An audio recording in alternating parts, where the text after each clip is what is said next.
What's up, y'all? Welcome back to the James Taylor Jr. podcast. I'm your host, James Taylor Jr. And what I want to do is I want to talk to you about recap. We just did one episode a minute ago talking about Team Red Pill and how trash that is. I made it clear I don't really agree with it. And we went through the whole process of that. Then in this episode, our first episode, talked about just building out the mental health of a man and making sure that we're straight and we're growing and we're healthy.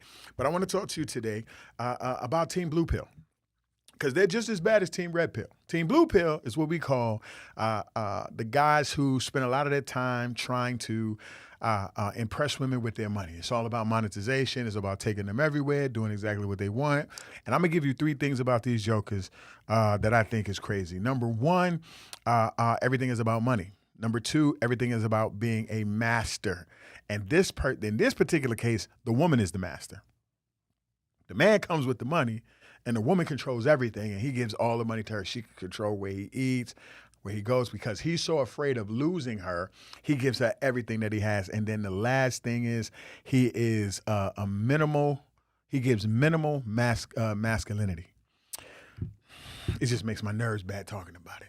So basically, you have a man who will give a woman all his money, and then at the same time, she will become his master and control everything that he does. And he will give minimal masculinity. Now, this is just as bad as Red Pill, because this is the type of man that will allow himself to be used and abused by any woman because he knows he has resources. And having those resources is going to help him to be the greatest thing in the world.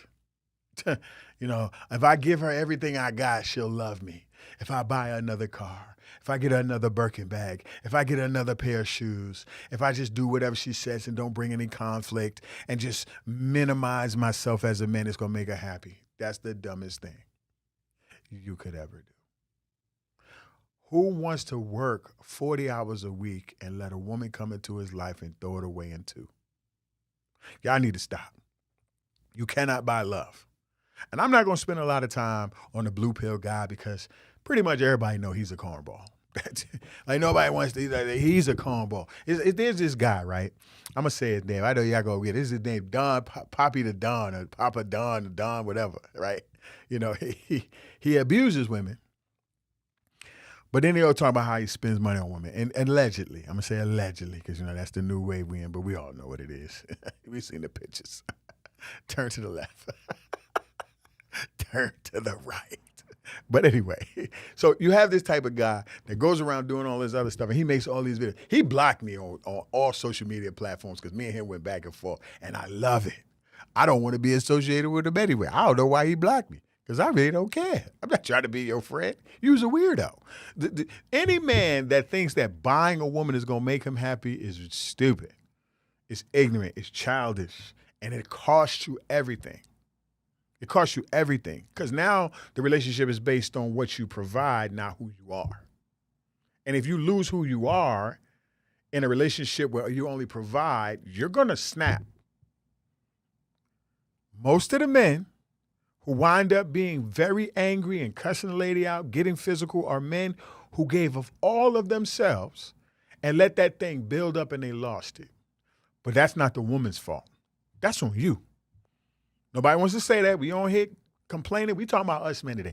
We're not talking about women. We talking about us men. That's on you. So don't do that. I'm not going to spend a whole lot of time on the blue pill, like I said. I think it's just weird. I want to talk about Team No Pill. I need to talk about Team No Pill. That's me. That's my team. We ain't no team. We individual men who come together to grow to be better with the women that we love. I'm going to say it again. We are individual men who come together to be better to the women that we love, to the kids that we love. That means when I go sit with my best friend is not telling me how I need to control my wife. He's telling me what I need to do to be a better person for myself. So let me start with the first point. The first point is you need to be authentic. Be authentically you. Before you get into a relationship with a woman, you need to be authentically who you are. You need to be honest about where you are. You need to be honest about your struggles. You need to be honest about the things you can handle and what you can't handle. If you know you make $32,000 a year, don't talk like you making $400,000 a year. You're selling wolf tickets.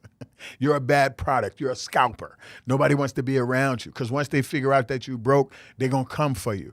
Nah, I make this amount of money a year. I work sanitation. I'm a janitor. And let me say this. Being authentically you means taking pride because you as a man are priceless. I don't know. They always talk about women or the prize. I hate that prize stuff, first and foremost. Nobody's no prize. We ain't no packages, right? No, you're a person. You are a person. You are somebody that's supposed to be loved and respected as a man. But if you don't love and respect yourself, you're going to let somebody do whatever they want to you, or you're going to be mean to other people. That's why a lot of us men are so frustrated with women because we don't trust our authenticity. We don't trust who we are. Just be. Just be who you are and love who you are. Stop spending so much time trying to make this mirage for everybody to feel good. I'm a minimalist. And I do well financially. I'm a minimalist. I don't have extra stuff. I don't have cords and wires from 1972 in my house. I don't do 15 trash bags. Well, sometimes I do. You know, I'm black. But I don't have them all the time. I let it build up and I take it out of there. I don't have a whole bunch of stuff around in my house because I know that that's going to give me a distraction. I'm not a hoarder. I'm not trying to make sure I look good. I don't need 15 cars. I just need one. I don't need to have a big old house that ain't nobody in just because I can say I got it. That's weird. We do too many things as men. We need to be authentic. Yo, this is what my income is. This is where I'm at, and I'm okay with where I'm at. And if somebody don't want to be a part of my life, that's fine, which leads me to my next point, identity. You got to know who you are. You got to be authentic to who you are, but you got to know who you are. Figure out what you like and what your dislike is. Hey, do you like them chocolate or mahogany? You notice I ain't saying nothing else. That's, I'm black. I don't, you know what I'm saying? I like mine, chocolate. A little caramel maybe, but I ain't going no further than that. If somebody don't like it, that's your business. I could stand 10 toes down, but I ain't mad at people for interracial relationships. I ain't mad at people who want to marry a certain nationality. I don't care about any of that stuff because that's your business. But I'm going to mind my business too. You know what I'm saying? You ain't going to make me feel bad. I authentically work with African-American boys and Native American boys and Hispanic boys. And I have white friends who always be like, well, you need to open it up to everybody. You're being selfish. No, I'm not. I'm doing what I'm called to do. I know for a fact that I am specifically called to that group of kids because I grew up as one of those kids. And I know the systems in the program that work around. See, one of the difference between me and the rest of the other people, I spend more time finding out a solution than complaining about the people who won't give me one. I don't try to get in other people's doors. I build my own doors. I don't try to be a part of their program. I make my own programs. I don't try to get their money. I raise my money. I'm a savage. You understand? I don't let nobody stop me from being the best. And as a black man, I don't have the same idiosyncrasies as other black men. I don't see myself as nobody's slave. I don't see myself as nobody who's going to control me. I could do all things through Jesus Christ who strengthens me. I don't have a problem with saying I'm a believer in Christ. Well, other people are like, oh, I can't stand Christians. This colonization. I don't care about none of that. I don't care about none of that. I know for a fact that Jesus is not based on colonization. There was a white guy who took God's word and did some dumb stuff with it and made all the rest of us who are born in the United States of America suffer. That wasn't God. That was the colonizer. So I could separate the truth from a lie. Just because somebody, listen, I'm going to say it this. Y'all need to learn this. I need to say this to some of y'all. I'm going to get on your nerve, but I need to say it. Sometimes people can take a good thing and use it for evil. That's it. There was a bunch of white dudes who took the Bible and used it for slavery and would get a black man to preach a sermon to all the slaves to make them be encouraged. It's the worst thing in the world. It's a horrible atrocity, right? But at the end of the day, it's not going to stop me from being great. Right? And the reason why I'm saying that, because you got to be authentic to who you are, then you got to have an identity. If you don't have an identity, you're going to struggle. You're going to be mad at everybody. Now, here's the thing that nobody's going to like. You need emotional intelligence. Men, I'm going to tell you right now. First of all, you need therapy. But you need emotional intelligence. And I know you're going to say, yo, James, you tripping. You don't understand what I'm going through. I do. I've had emotional breakdowns. I battle depression. I struggle with anxiety. I have fears. I am a widower. I have been a widower now for 1 month and 4 days. I lost my wife to mucinous ovarian cancer. I am raising 3 teenagers. I am also grieving my daughter going away to college. And that might sound weird, but it's true. When your kids leave and you're so used to taking care of them and used to them being around, it hurts when they're gone. So when I say emotional intelligence, I'm saying that you become self-regulated. That means you ain't snapping on everybody. Because men have a tendency to let anger be their default button. You don't respect me, F you, da-da-da. If a woman don't want to give you a phone number, you want to cuss her out. That's the dumbest thing I've ever heard. Now she ugly in less than 10 seconds because she ain't want to talk to your mid-looking self. Stop. No, you got rejected. And it's okay to be rejected. It doesn't make you less of a man, because if you're authentic to who you are and you know who you are, you have an identity, then your emotional intelligence will be high. You can self-regulate. You can control yourself. Stop snapping on everybody, because you know and I know we got robbed as men all day long, and nobody talks about this, and it needs to be said. When we were boys and we played football, the first time we fell on the ground, what they tell us to do? Stop crying and man up. And then after that, when we got in a fight with somebody, our parents would say, you better go back and get your lick back. So they taught us how to be violent. Then when you got in school, they were gang related, right? Everybody knows what the gangs, I ain't gonna say what they are, but we got jumped in, we fought, we got beat up, we started robbing, we started doing all these type of things because we were placed in a violent environment where the only 2 things men were good for is to provide and protect, which is a lie. Because the only thing you can do is provide, right, money, and then be willing to die for somebody. That's a limited life. There are 3 other aspects that I think men need to have in there, and I'm going to say it right now. There also should be passion, that you love your children and you love your wife with all your heart. There should also be purpose. You should know your identity, what you're called to do, what your skill set is. That's why I talked about the authenticity, having identity, right? And I'm talking about emotional intelligence. You should know who you are. Then the third thing, right, after having purpose, having those 2 things, you should have patience. I want to make sure I say it again. They have passion, love, and kindness and goodness, right? The greatest of all these, greatest commandment is love thy neighbor as love the Lord thy God with all thy heart, soul, and mind, and love thy neighbor as thyself, right? Then turn around and have purpose.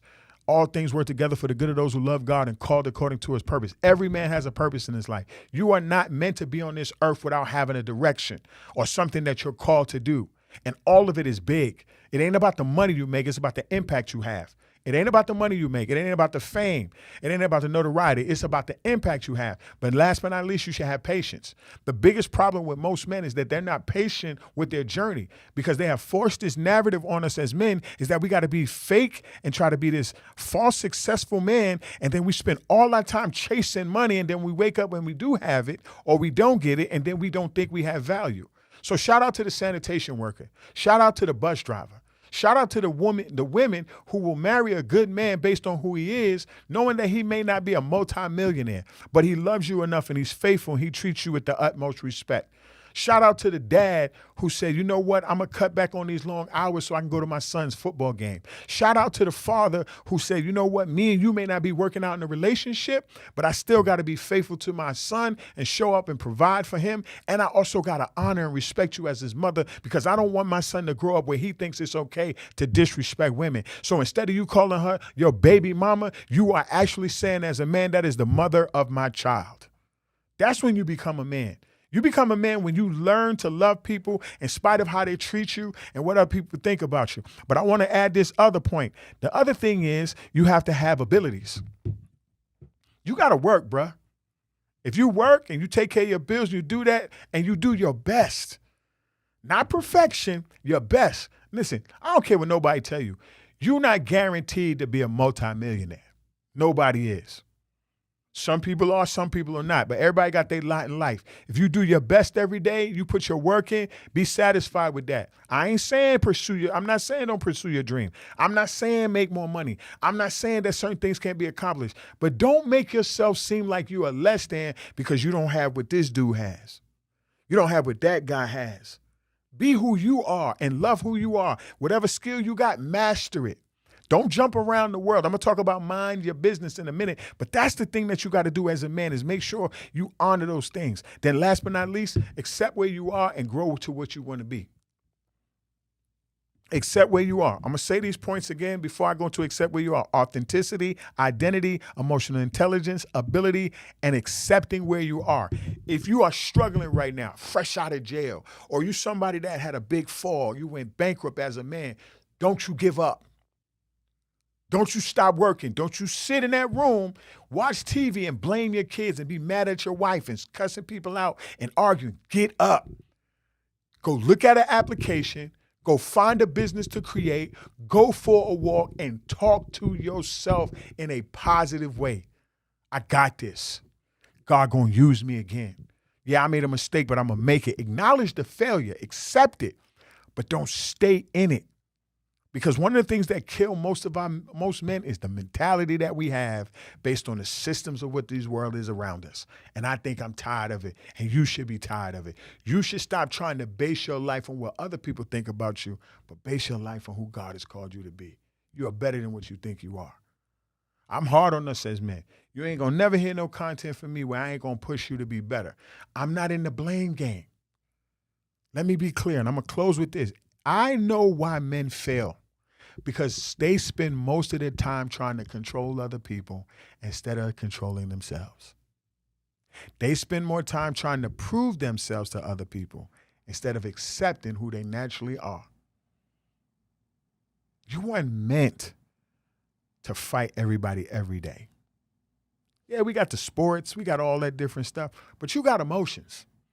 You got a heart that beats behind in that body. You got a brain that thinks and sees things and knows how to fix things and grow and learn. But what kills you most times is that you spend most of your time trying to compete with the next man. He get $1, you need $2. He get $2, you need $3. He get $4. That's a waste of time, bro. I don't compete with nobody. I'm gonna give you this phrase and I'm gonna move on. I have come to the end of myself. I'm at the end of myself. I'm sick of trying to prove myself to everybody else. I'm just at the end of myself. I've accepted that God is the one in control of my life, and I lean on him for every direction of it. Come to me, you are burdened and heavy laden, and I will give you rest, bruh. I'm a widower right now. Wife died of cancer. I have nights where I sit in the room and cry. I got a big old bedroom. I got a bathtub with the jacuzzi jet, stand-up shower, all that, blah, blah, blah. And I am lonely as all get out. There are nights I sit there and cry and worry about if I'm doing a good enough job as a father. And I got regrets as a husband where I could have did a lot better. I'm grieving, I said it again, I'm grieving my daughter moving out. She's a young adult right now. You know what I'm saying? And I respect her journey and decisions.